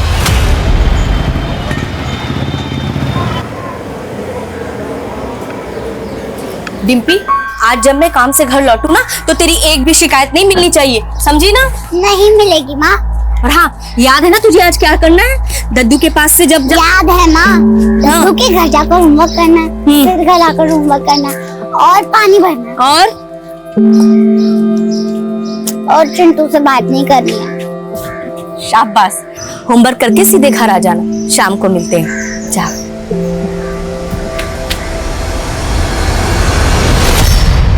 बच्चों, तब दिल्ली पर तुगलक का राज्य था और तुगलक बहुत ही सिरफिरा बादशाह था। चिंटू, तुम भी ना तुगलक के जैसे सिरफिरे हो। अगर मेरी कोई भी चीज टूटी ना तो मैं तुम्हारी मां से पैसे वसूल करूंगा, समझे? अरे दद्दू, गुस्सा क्यों कर रहे हो? अगर आपका बीपी बढ़ गया ना तो आप भी तुगलक के पास ही पहुंच जाओगे। चल चिंटू, उठ, बस्ता उठा, निकल यहां से, चल। शांत दद्दू, शांत। गलती हो गई, माफ कर दो। दद्दू, एक बात बताइए, आपने आजादी की जंग में तो हिस्सा लिया ही था। हाँ हाँ, लिया था और मैं तो जेल भी गया था। दादू, अब आप कितने साल के हो? मैं 62 साल का। मगर आजादी को तो मिले 73 साल हो चुके, तो फिर आप किस जुर्म में जेल गए थे? चुप, चल चिंटू, चल उठ। चल ये बंद कर, चल निकल, होगी तेरी पढ़ाई। चल कल अपनी मम्मी को बुला के लाना। चल। अरे डिम्पी रुक, डिम्पी रुक। अच्छी की जाएगी ना दद्दू की मैंने? माँ ने कहा है तुझसे दूर रहना। शरारत तू करता है, डांट मुझे पड़ती है। अरे डिम्पी अभी तो हम बच्चे हैं, शरारत हम नहीं करेंगे तो क्या दद्दू करेंगे? अरे रुक तो, ये मैं करतब तो देखती जा।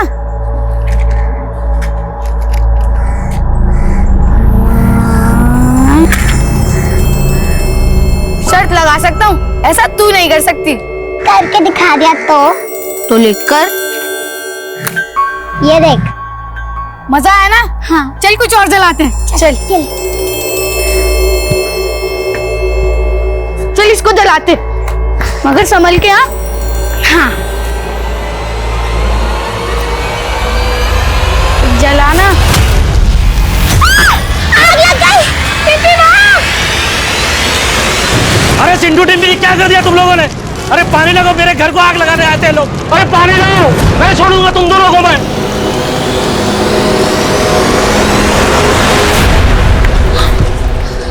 माँ सही कहती थी, मैं ही बेवकूफ हूँ जो तेरी बातों में आ गई। अरे तू टेंशन क्यों ले रही है? एक दो दिन में सबका गुस्सा शांत हो जाएगा। बस हमें तब तक घर से दूर रहना होगा।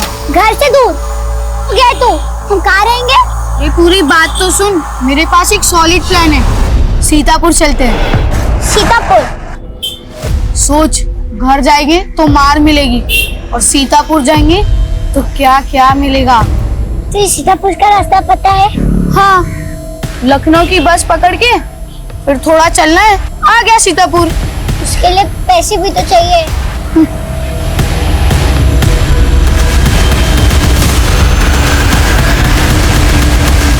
सुजाता, क्या हुआ मकरंद जी?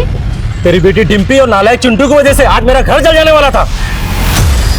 डिम्पी की तरफ से मैं आपसे माफी मांगती हूँ। सुजाता, गलती तुम्हारी भी है, तुम्हारी बेटी की भी है। मानता हूँ बिन बाप की बच्ची है, लेकिन उसे संस्कार देना तुम्हारी भी जिम्मेदारी है। मैं बहुत शर्मिंदा हूँ मकरंद जी, माफ कर दीजिए हमें। माफी मांगने से काम नहीं चलेगा, तुम्हें नुकसान की भरपाई करनी होगी। आज इस डिम्पी को ना मैं छोड़ूंगी नहीं। डिम्पी!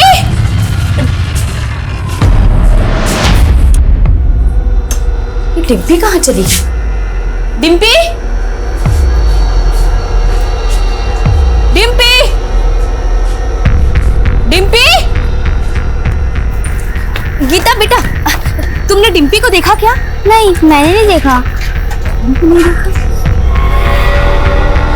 सुशीला, डिम्पी को देखा क्या कहीं? नहीं तो। सुजाता, बकवास बंद कर। चिंटू को भगाएगा डिम्पी को? बल्कि हम तो खुद परेशान है, हमारा बेटा पता नहीं कहाँ चला गया। तुझे अपनी बेटी की पड़ी है और मेरी बेटी का क्या?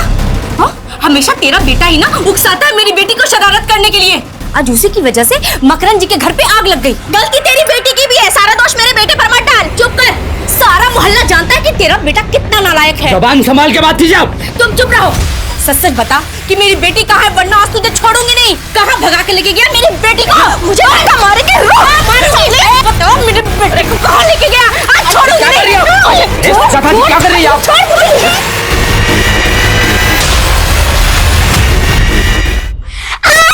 बचाओ! बचाओ! बचाओ मुझे कोई! बचाओ! बचाओ, कोई है?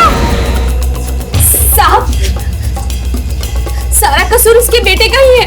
पता नहीं मेरी बेटी किस हाल में होगी। साहब, ये झूठ बोल रही है।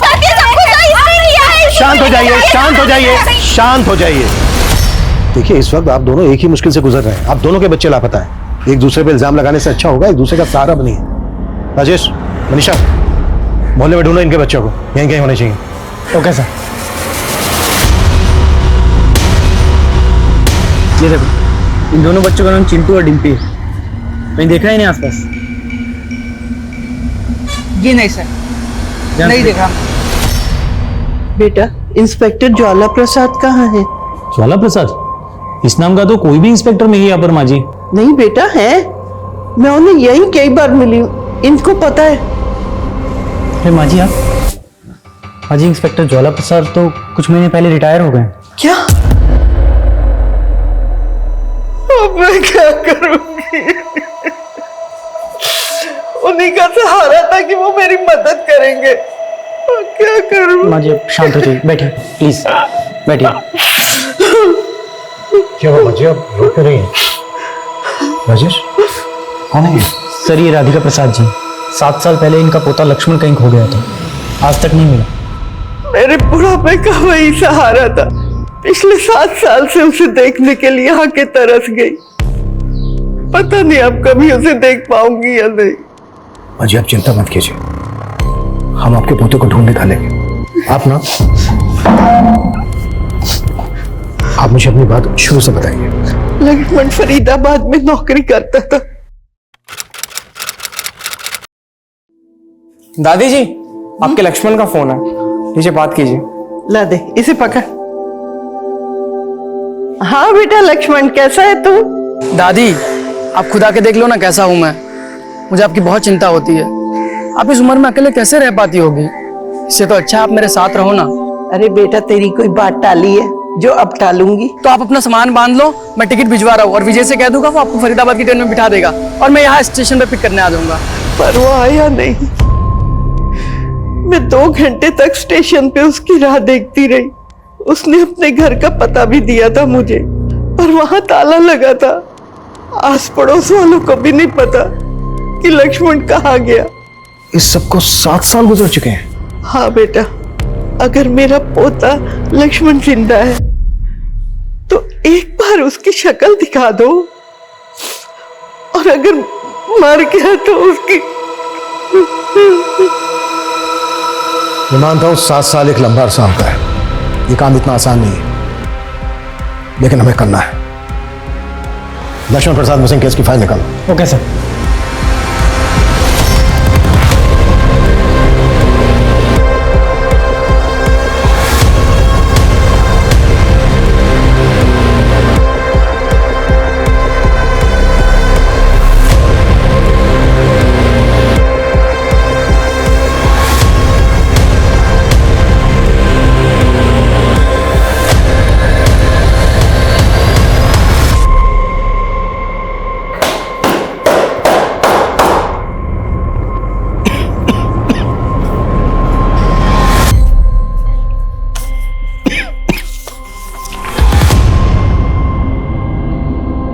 सर पूरा मोहल्ला छान मारा, लेकिन दोनों बच्चों का कहीं भी कुछ पता नहीं चल रहा है। हो सकता है सर दोनों बच्चे डर के भागकर कहीं छिप गए। कहीं छिप गए होंगे तो ढूंढ निकालो उन्हें। 10-11 साल के तो बच्चे हैं, कितने दूर गए होंगे? सर ये दोनों बच्चे काफी शरारती थे। मेरा मतलब है घर के अंदर पटाखे फोड़ देना, किसी के धुले कपड़ों पर कीचड़ डाल देना, इस तरह की शरारतें वो अक्सर करते रहते थे। इस बार कुछ ज्यादा ही आगे बढ़ गए। वैसे आग में मकरंद का काफी अनाज जल गया। बच्चों ने गलती की है तो उसकी सजा उनके माँ बाप भी देंगे। हमारा काम है सही सलामत बच्चों को उनके घर वापस लाना। 10-11 साल के बच्चे अकेले घर से बाहर हैं, ये डरने वाली बात है। जितना जल्द हो सके बच्चों को ढूंढो। सर। विकास सर, ये लक्ष्मण प्रसाद मिसिंग केस की फाइल है। इंस्पेक्टर ज्वाला प्रसाद इस केस को देख रहे थे। इंस्पेक्टर ज्वाला प्रसाद से मिलो, इस केस की डिटेल्स लो और लक्ष्मण प्रसाद जिस मोहल्ले में रहता था उस मोहल्ले में लक्ष्मण प्रसाद के बारे में पूछताछ करो। जी sir. Excuse me sir. Hello,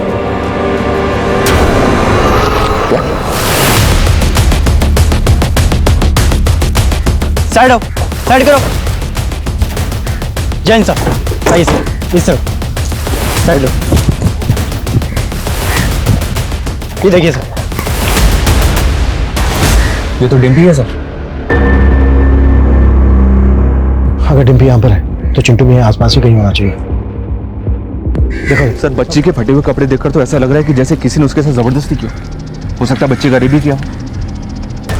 ये जगह डिम्पी के घर से 3-4 किलोमीटर दूर है। इस सुनसान जगह पे डिम्पी अकेली अपनी मर्जी से तो आएगी नहीं। जाहिर सी बात है कुछ जबरदस्ती उसको लेकर आया होगा। Right sir. और अभी तक चिंटू का भी कुछ पता नहीं चला है।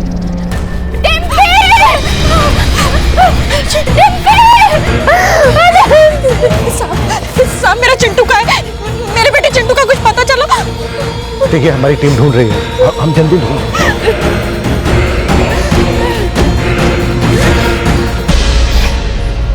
बढ़ गई ना कलेजे को ठंडक। हाँ, ये सब कुछ तेरे बेटे चिंटू की वजह से हुआ है। भगवान करे मेरी बेटी डिम्पी की तरह तेरा बेटा। क्या बोल रही है सुजाता? मुझे दुख है जो तेरी बेटी के साथ हुआ, लेकिन मेरे बेटे को बद्दुआ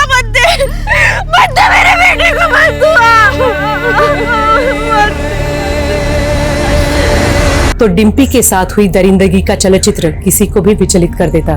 लेकिन अपनी बेटी की लाश देखकर जो डिम्पी के माँ पे गुजर रही थी, उसी खौफ से चिंटू के घर वाले भी सहमे नजर आ रहे थे। ये सवाल उनका ही नहीं, पुलिस का भी था कि आखिर चिंटू कहाँ था, किस हाल में था। लेकिन इस सवाल से पुलिस अनजान थी कि चिंटू डिम्पी को सीतापुर ले जाने की बात कर रहा था। आखिर सीतापुर में ऐसा क्या था जहां जाने के बारे में उन दोनों दोस्तों ने अपने घर वालों को भी नहीं बताया था? क्या उनके साथ हुए गुनाह की कहानी सीतापुर के सफर से जुड़ी थी, या ये किसी और ही गुनाह का सफरनामा था? अंकल, डिम्पी और चिंटू को तो कल मैंने पढ़ाई के बाद इस ओर जाते देखा था। बस एक नजर देखे थे साहब दोनों को। दोनों भागते हुए बल्लभगढ़ रोड की तरफ जा रहे थे। हाँ सर, ये दोनों बच्चे कल यहाँ आए थे, मैंने तो इनसे बात भी किया था। क्या कहा था उन्होंने? सीतापुर? नहीं बच्चा, हमें नहीं मालूम सीतापुर कहाँ पड़ता है। लखनऊ के पास ही है सीतापुर। तुम्हें मालूम है तो एक काम करो, यहाँ से बस पकड़ के लखनऊ चले जाओ, वहां से सीतापुर चले जाना। बस कहाँ से मिलेगी लखनऊ की? तुम लोग कहीं घर से भाग के तो नहीं आए हो? नहीं चाचा, हम घर से नहीं भाग के आए, हम तो बस जानकारी के लिए पूछ रहे थे। चल डिम्पी।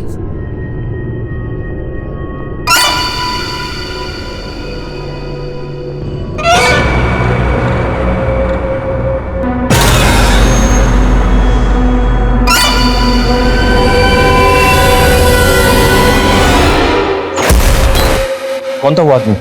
दिखता कैसा था? साहब मैंने उसको पहले यहाँ कभी देखा नहीं था। हाँ, दिखने में थोड़ा लंबा चौड़ा था, उम्र कोई 29-30 साल के आसपास रही होगी। तुम्हें शक्ल ठीक से आता है उसकी? स्केच बनवा सकते हो उसका?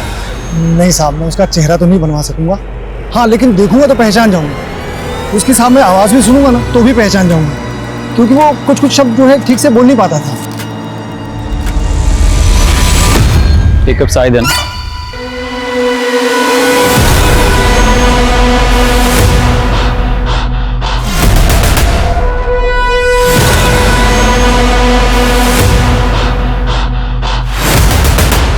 सीतापुर? नहीं साहब, सीतापुर में तो हमारा कोई रिश्तेदार नहीं रहता। सीतापुर क्यों जाएगी मेरी डिम्पी? जरूर वो चिंटू ही ना उसे बहला फुसला कर ले गया होगा। सुजाता जी, आपकी किसी के साथ कोई दुश्मनी? एक विधवा हूँ, पापड़ के कारखाने में काम करके अपनी बेटी को पाल पोस रही थी। मेरी किसी से क्या दुश्मनी? सर, डिम्पी की पोस्टमार्टम रिपोर्ट आ गई सर। डिम्पी की बॉडी में कुछ ऐसा मिला जिससे डीएनए कलेक्ट किया जा सके? अभी तक तो कुछ नहीं, पर डिटेल पोस्टमार्टम रिपोर्ट से शायद कोई क्लू मिल जाए। डिम्पी के हाथ में 50 का नोट मिला था। जी सर, नेबर से बात की, लेकिन कोई कुछ बताने के लिए तैयार नहीं है। हालांकि इस बात को सभी जानते हैं कि डिम्पी और चिंटू की शैतानियों ने कई लोगों के नाक में दम कर रखा था, और कई लोग तो काफी नाराज भी थे इन दोनों की शैतानियों से। नाराजगी और नफरत में बहुत बड़ा फर्क होता है। क्या किसी को इन दोनों बच्चों से इतनी नफरत थी कि इन दोनों बच्चों को मार दे? विकास, अपने खबरियों को एक्टिव करो, उनसे कहो कि मोहल्ले के लोगों से बात करें, बात बुलवाएं। जी सर, ऑलरेडी बोल दिया मैंने। लेकिन सर, एक बात मेरी समझ में नहीं आ रही है, ये डिम्पी और चिंटू सीतापुर क्यों जाना चाहते थे? क्योंकि ना तो इनका वहां कोई दोस्त है और ना ही कोई रिलेटिव। फिर डिम्पी और चिंटू का सीतापुर से क्या कनेक्शन हो सकता है? हो सकता है चिंटू इस वक्त सीतापुर में ही हो। और मैं कुछ सुनना नहीं चाहती। अब ये बताइए कि मेरा पोता लक्ष्मण कब मिलेगा? माँ जी, आप क्यों आ जाती हैं बार बार यहाँ? आपका पोता जब हमें मिलेगा तो हम आपको बता देंगे। 7 साल से यही सुन रही हूँ, मिलेगा तो बता देंगे, मिलेगा तो बता देंगे। कब मिलेगा मेरा पोता?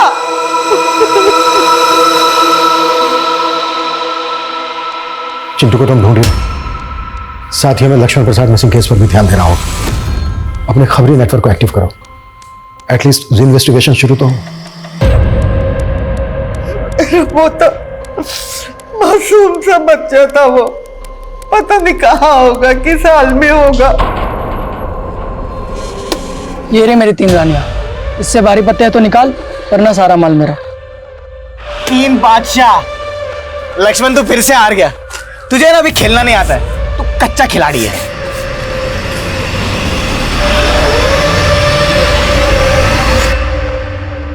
मुझे कच्चा खिलाड़ी बोलता है? आज के बाद कभी कच्चा खिलाड़ी बोलना मत मुझे, समझा? अबे ये क्या दादागिरी है? पत्ते के गेम में कट्टे कब से चल गए? लक्ष्मण, कहाँ हो तुम इस वक्त? बहुत नजदीक सलोनी, बस तुम्हारे पास ही आ रहा हूँ। तुम भैया अभी घर पर है। तो क्या हुआ, मेरे साले से डरता हूँ क्या मैं? लक्ष्मण,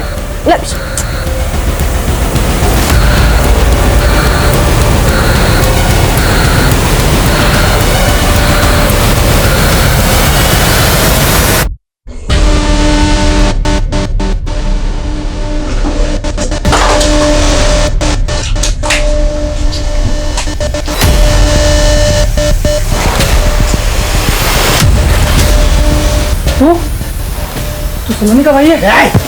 नाम मत ले मेरी बहन का अपनी गंदी जुबान से, मुंह तोड़ दूंगा तेरा। सलोनी का भाई है ना, तो तमीज से पेश आ रहा हूँ, वरना क्या करेगा तू? हाँ, बंदूक निकालेगा? भैया निकाल निकाल बंदूक निकाल।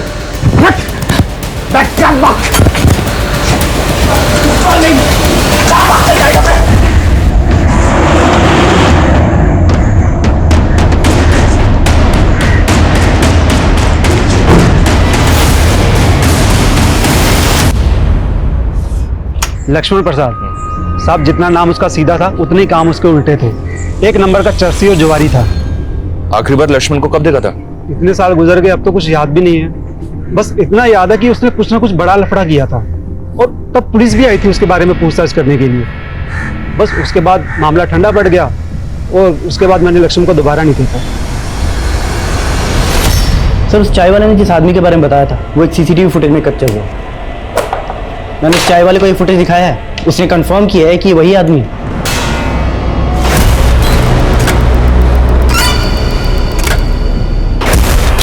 राजेश, इस आदमी की फोटो निकालो, अपने सारे खबरियों और थानों में भेजो। Okay sir.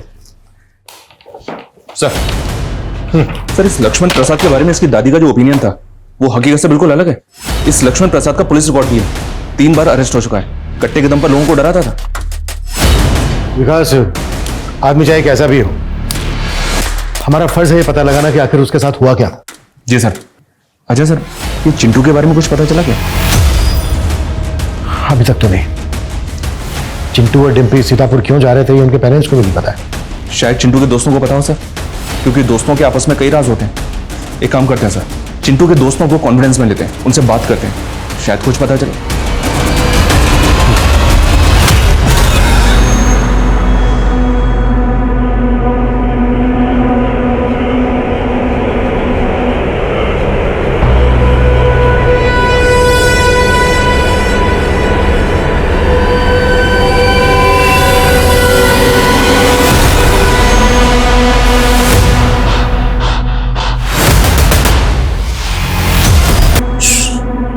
मुंह बंद रखने का, मैं तो तेरी सांस बंद कर दूंगा, समझी?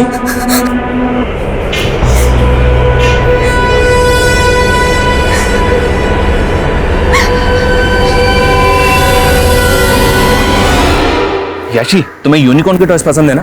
हाँ। अच्छा गोपाल, तुम बताओ, वेकेशन में इस बार कहाँ जा रहे हो? शिमला, मनाली, गोवा? मुझे तो कश्मीर जाना है क्योंकि वहाँ बर्फ है। Very good. अच्छा, एक और जगह है जिसके बारे में मैंने सुना है कि बहुत अच्छी जगह है, वो सीतापुर नाम है उसका। तुम्हें पता है क्या उसके बारे में? हाँ, मुझे पता है सीतापुर। उड़न बुद्धू ने सीतापुर की कहानी भी सुनाई थी।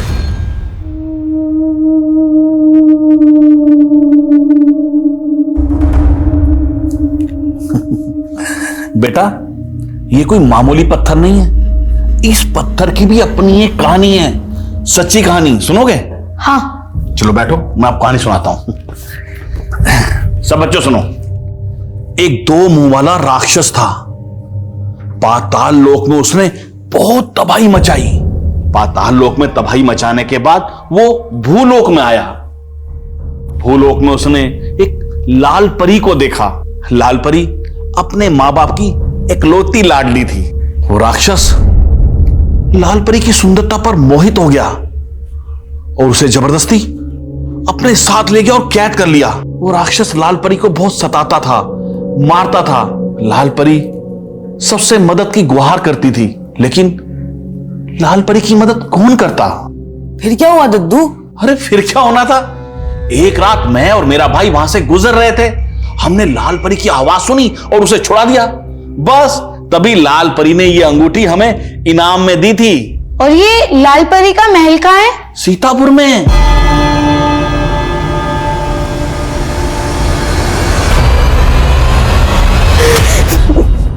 स्वाति बेटा रो मत बेटा, सब ठीक हो जाएगा बेटा। स्वाति बेटा तू चल मेरे साथ। मुझे पूरा यकीन है कि उस कमीने बादल की हरकत है। हम पुलिस के पास जाएंगे तो कितनी बदनामी होगी हमारी लड़की की, हम सबकी। अगर हम आज चुप रहेंगे ना तो कमीना बादल ऐसी हरकत किसी और लड़की के साथ भी करेगा। हम कुछ नहीं समझते, आप यहाँ आइए।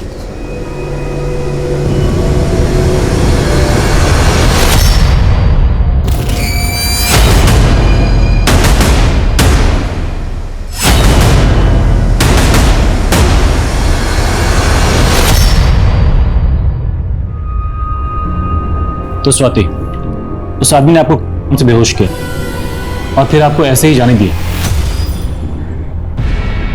उसने आपको किडनैप किया क्यों था? ना तो उसने कोई पैसे की डिमांड की, ना ही कोई जबरदस्ती किया। अच्छा ये बताइए, आप उस आदमी को पहचानती हैं? कोई बॉयफ्रेंड है तुम्हारा? सर ये क्या बोल रहे हैं आप? माफ कीजिए लेकिन पूछना पड़ता है। ये आज के 5G जनरेशन के बच्चे हैं, वक्त से पहले बड़े हो जाते हैं, इसलिए मैं ऐसे सवाल पूछने पड़ते। देखो स्वाति, हम तुम्हारी मदद करना चाहते हैं, ठीक ठीक सोच के बताओ। उस आदमी ने तुम्हें जिस जगह पे रखा था, तुम्हें पता है वो जगह कहाँ है?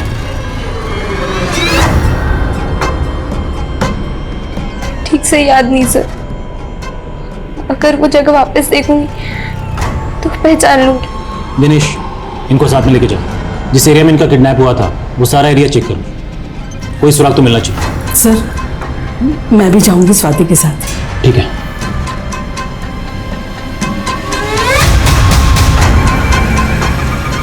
आपको शक है किसी पे? कौन हो सकता है जो ऐसी हरकत करेगा? सर हमारे पड़ोस में एक आदमी रहता है, बादल। वो पहले भी स्वाति को परेशान करता था सर। वो 2-3 बार जेल भी जा चुका है। मुझे पूरा यकीन है सर, ये उस बादल की हरकत है।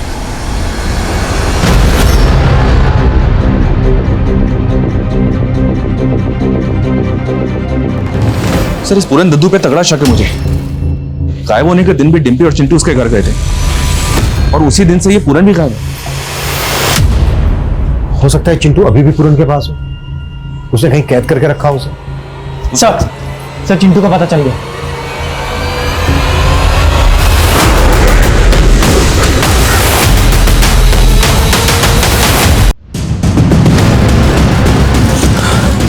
सर पूरा एरिया छान मारा लेकिन अभी तक ऐसा कुछ नहीं मिला है जो हमें इस केस में लीड दे सके। बच्चे को इतने दिनों तक अपने कब्जे में रखा, फिर मरने के लिए यहाँ छोड़ दिया। ये तो चिंटू की किस्मत अच्छी थी कि उसकी जान बच गई। अब तो चिंटू होश में आएगा तभी पता चलेगा कि इसके पीछे कौन हो सकता है। हम चिंटू के होश में आने का इंतजार नहीं कर सकते विकास। इतने समय में कातिल कहीं से कहीं पहुंच जाएगा। भले ही गेहूं के साथ घुल पिसे, हम किसी को बेनिफिट्स ऑफ डाउट नहीं देंगे। चिंटू और डिम्पी से जिन जिन को प्रॉब्लम थी उनके साथ सख्ती से पूछताछ करो, उनके घर भी चेक करो। Okay sir.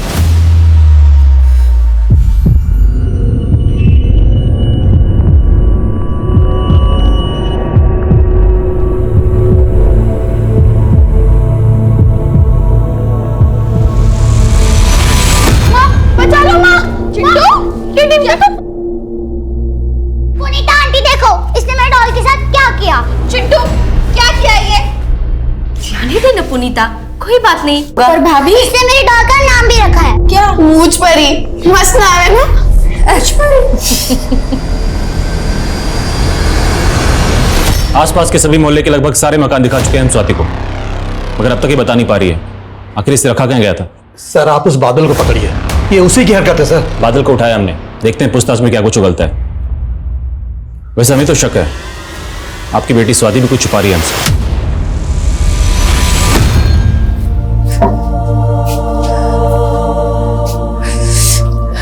देख ले सुजाता, तेरी बददुआ सच हो गई। कुछ नहीं होगा चिंटू को पुनीता, वो ठीक हो जाएगा, ठीक हो जाएगा। जी सर, मेरे पल्लू में पटाखे की लड़ी लगा दी थी चिंटू ने, तब बहुत गुस्सा आया था। अब सोचती हूँ तो हंसी आती है। बच्चे तो ऐसा करते ही रहते हैं। हाँ साहब, मेरा अनाज जलाया था चिंटू और डिम्पी ने, लेकिन साहब मैं चंद बोरी अनाज के लिए बच्चे की जान कैसे ले सकता हूँ साहब? मैं कोई राक्षस हूँ क्या? साहब मैंने स्वाति का किडनैप नहीं किया था। स्वाति के बाप का कहना है कि तू स्वाति के पीछे पड़ा हुआ था। स्वाति जैसी चालू लड़की जो खुद लड़कों के पीछे पीछे घूमती है, मैं उसके पीछे क्यों पड़ूंगा? बकवास बंद कर और सच बोल। सर सच ही बोल रहा हूँ। अभी तो एक बॉयफ्रेंड भी बनाया है स्वाति ने। बॉयफ्रेंड? क्या नाम है उसके बॉयफ्रेंड का? अर्जुन।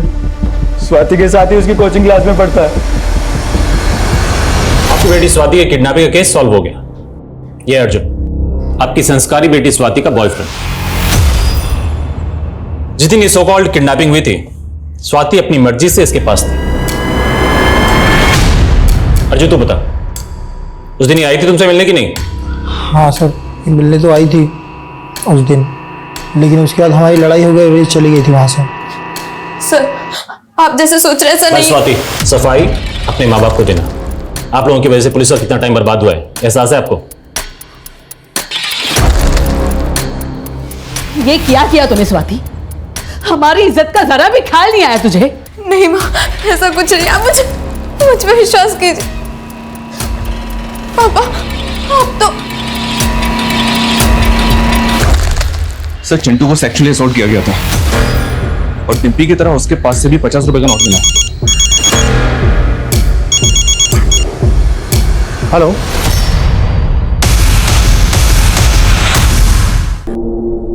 चिंटू बेटा, आपको डिम्पी को कौन आदमी लेकर गया था अपने साथ?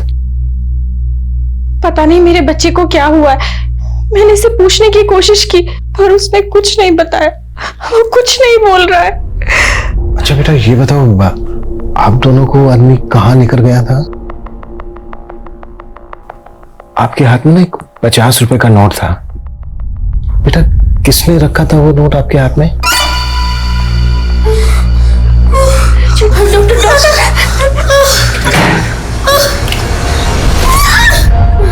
डॉक्टर साहब 2 मिनट बाहर वेट कीजिए, आ रहा हूं।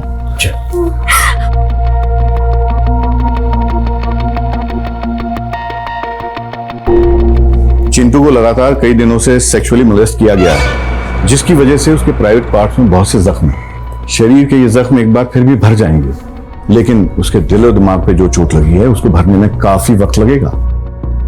बेहतर होगा इस हादसे से जुड़ा कोई भी सवाल फिलहाल उससे आप ना पूछें।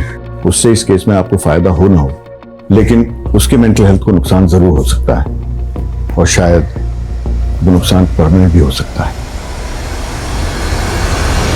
ये जो भी कल्प्रिट है सर, आई एम श्योर इसने डिम्पी और चिंटू की तरह कई बच्चों को अपना शिकार बनाया होगा। पूरे चांसेस है। इस केस की डिटेल्स आसपास के सभी थानों में शेयर करो और सभी पेडोफिलियस प्रोफाइलिंग वाले हिस्ट्री शीटर्स की लिस्ट बनाओ। Okay sir. सर चिंटू और डिम्पी के मोहल्ले में रहने वाले दद्दू पूरन के बारे में एक इन्फॉर्मेशन मिली है सर। सर वो अपने आप को एक फ्रीडम फाइटर बताता है, लेकिन असल में वो एक हिस्ट्री शीटर है सर। 3 बार हवालात की हवा खा चुका है सर। हमारे एक खबरी उस्मान ने उसका एड्रेस भी पता लगा लिया।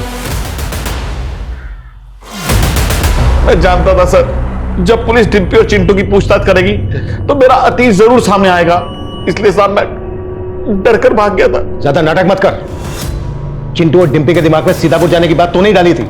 अपनी पोती की उम्र की बच्ची के साथ तूने रेप किया, मार डाला उसे, तुझे जरा भी शर्म नहीं आई? मैं चाह कर भी ऐसा नहीं कर सकता, क्योंकि बुढ़ापे की वजह से मेरा शरीर खोखला हो चुका है। आप सर चाहो तो मेरा मेडिकल टेस्ट करा सकते हो साहब। साहब मैंने ऐसा कुछ नहीं किया साहब।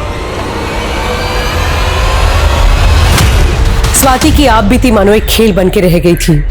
उसके माता पिता उसको पुलिस के पास जरूर ले गए, लेकिन उससे ये असलियत बताने से रोका गया कि उसका रेप हुआ था।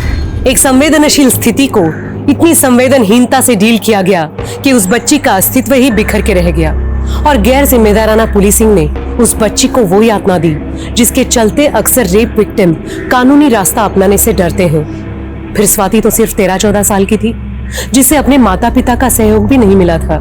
स्वाति की आत्महत्या के बाद क्या डॉक्टर उसे बचाने में सफल होंगे? क्या चिंटू कभी बता पाएगा कि उसके साथ क्या हुआ था और डिम्पी के साथ हुए गुनाह की कहानी आखिर क्या थी?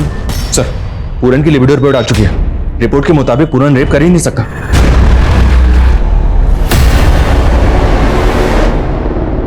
ये देखो, डिम्पी के हाथ में बाइट मार्क था, जिससे फोरेंसिक टीम ने कल्प्रिट का डेंटल मैप रिट्रीव किया है। ये एविडेंस हमें कल्प्रिट तक पहुंचा सकता है। सर चाय वाले का फोन आया था। चिंटू और डिम्पी को जिस आदमी के साथ देखा गया था उसे उसी एरिया में दोबारा से देखा गया है।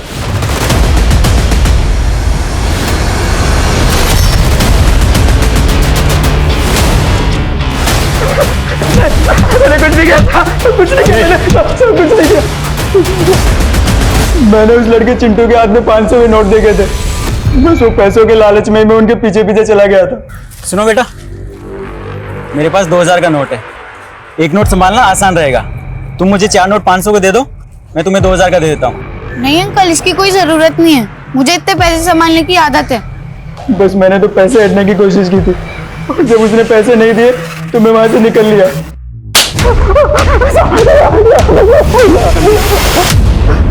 राजेश, कटस! मारो मुझे, मारो और मारो मुझे। मेरी तो सारी किस्मत ही खराब है, हमेशा गलत वक्त पर गलत जगह होता हूँ।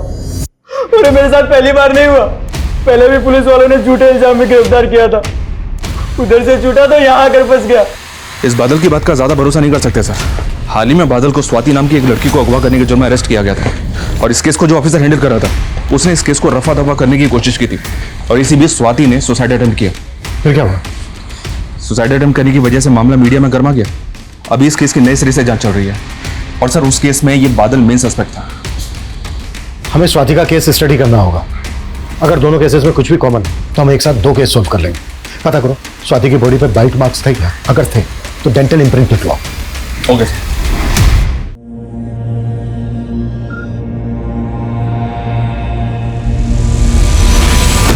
डिम्पी को छोड़ दो चिंटू, डिम्पी को छोड़ दो चिंटू, डिम्पी को छोड़ दो चिंटू बेटा, डिम्पी डिम्पी चिंटू बेटा, डिम्पी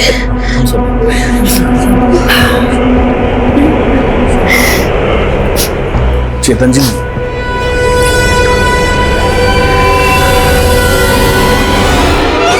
चेतन जी, ये मेरे सारे जीवन भर की कमाई अगर चिंटू के इलाज में काम आ जाए तो मुझे बहुत खुशी होगी। मैंने चिंटू को हमेशा शरारतें करते, शोर करते देखा है। ये शांत चिंटू मुझसे देखा नहीं जाता। प्लीज आप ले लीजिए।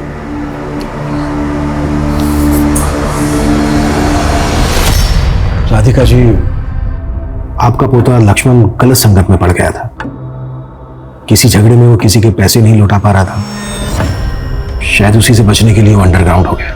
मैंने आपसे झूठ बोला था कि लक्ष्मण साफ दिल का है, एक नंबर का मतलब ही है मेरा पोता। उसके पास उसके पुरखों की लाखों की जायदाद है, और उसके पास तो इतना पैसा है कि वो आराम से कुछ ना करके भी घर बैठे जिंदगी बिता सकता है। फिर ऐसे चुपचाप जिंदगी क्यों बसर करेगा? राधिका जी, आप हमें लक्ष्मण के बारे में और कुछ बता सकती हैं जिससे उसके बारे में पता करने में आसानी हो? उसकी पीठ पे एक चोट का निशान है जो बचपन में उसे लगी थी। मैंने कितनी बार बताने की कोशिश की, लेकिन किसी ने मुझ पर भरोसा ही नहीं किया। तुम्हें जो बताना है हमें बताओ, हम तुम्हारी हेल्प करने के लिए आए। उस आदमी के बारे में, उस जगह के बारे में तुम जो कुछ भी जानती हो, प्लीज हमें बता दो। जिस घर में मुझे किडनैप करके रखा गया था, उस घर के बगल वाले घर से अक्सर लोगों के हंसने की आवाजें आती थी। उस तरह की फिल्मों की आवाजें भी आती थी। उस आदमी ने तुम्हें कुछ पैसे दिए थे स्वाति? हाँ, 50 का एक नोट दिया था। खाने के बॉक्स पर तपन टिफिन सर्विस लिखा हुआ था। ले खा ले।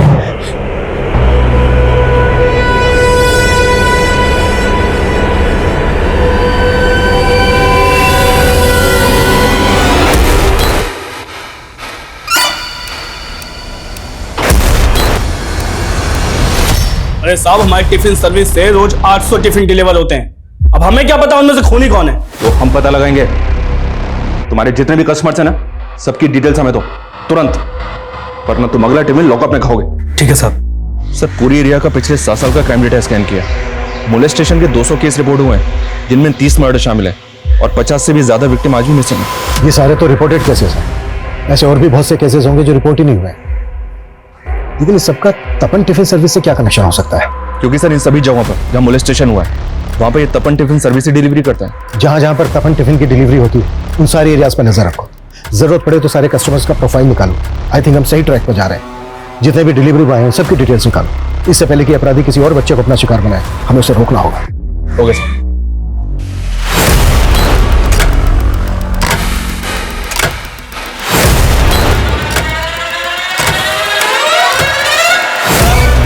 सर, हमने जब केस की प्रोफाइलिंग की तो पता चला कि पिछले 1 साल में अजरौंदा, नीलम नगर, सेक्टर 15 और बीके हॉस्पिटल, इन सारी एरियाज में रेप के कई सारे केसेस रिपोर्ट हुए।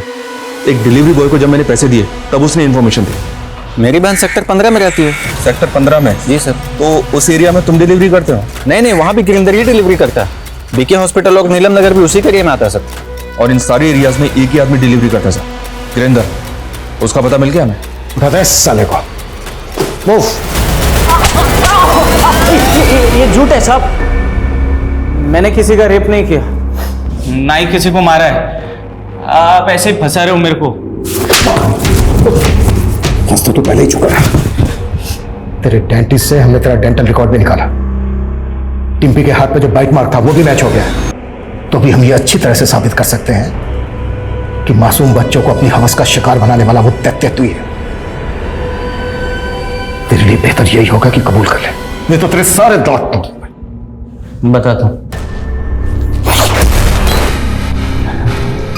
उन बच्चों के साथ मैं नहीं करता था। पैसे देके उनका मुंह बंद कर देता था ताकि वो किसी के सामने मुंह नहीं खोले।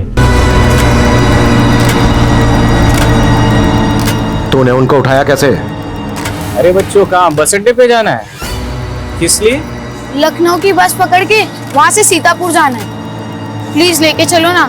देखो, मेरे पास ना बहुत सामान है, तो एक बैग में तुम्हारे पास छोड़ कर जाता हूँ और इसे ले जाता हूँ। तुम बैग का ध्यान रखो। लक्ष्मण प्रसाद का ये लॉकेट कैसे आया तेरे पास? लक्ष्मण? अरे यही तो मेरा पहला शिकार था। पहले से जानता था मैं इसको। एक रात आया था मेरे घर पे सोने के लिए। वो उसकी गर्लफ्रेंड के भाई के साथ कुछ झगड़ा हो गया था।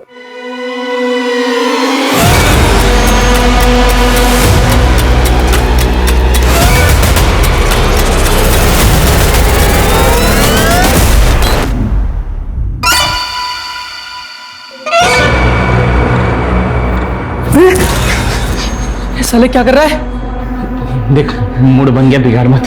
आजा।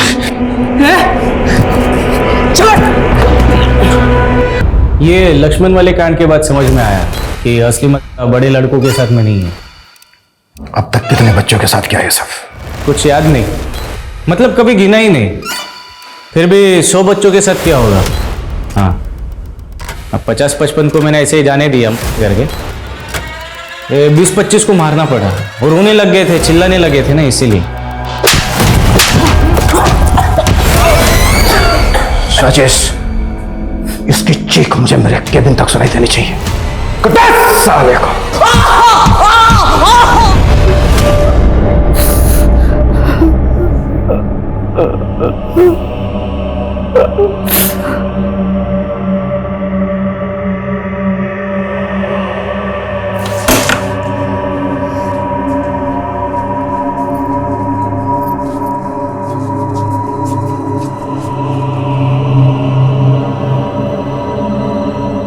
चिंटू बेटा, देख मैंने तेरे लिए तेरे फेवरेट रसगुल्ले बनाए, खा के बता कैसे।